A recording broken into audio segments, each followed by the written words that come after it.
मनोज जरांगेंची मनधरणी करण्यासाठी सरकारची धावाधाव। विखे पाटील आणि प्रसाद लाड संध्याकाळी 5 वाजता घेणार भेट। जरांगे मात्र उद्याच्या उपोषणावर ठाम।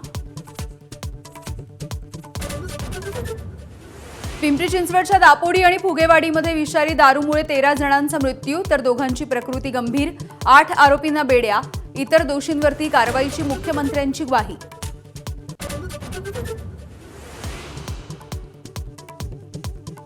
विषारी दारू विक्री करणाऱ्या अड्ड्याची संतप्त नागरिकांनी केली तोडफोड।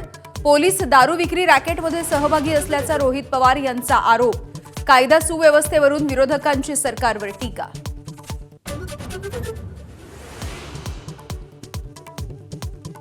महाविकास आघाडीचे विधान परिषदेच्या 17 पैकी 15 जागांचं वाटप ठरलं।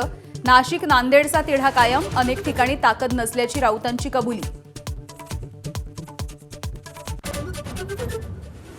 विधान परिषदेच्या निवडणुकीमध्ये महायुतीच्या नेत्यांची मुलांसाठी फिल्डिंग। गुलाबराव पाटील, किशोर पाटील, सुनील तटकरे, भरत गोगावले मुलांच्या तिकिटासाठी आग्रही। महाराष्ट्रामध्ये यंदा कमी पाऊस तर उष्णतेची लाट अधिक। भारतीय वेधशाळेनं वर्तवला सुधारित अंदाज। महाराष्ट्रामध्ये कमी पावसाची 43% शक्यता तर देशभर सरासरीच्या 90% पावसाचा अंदाज।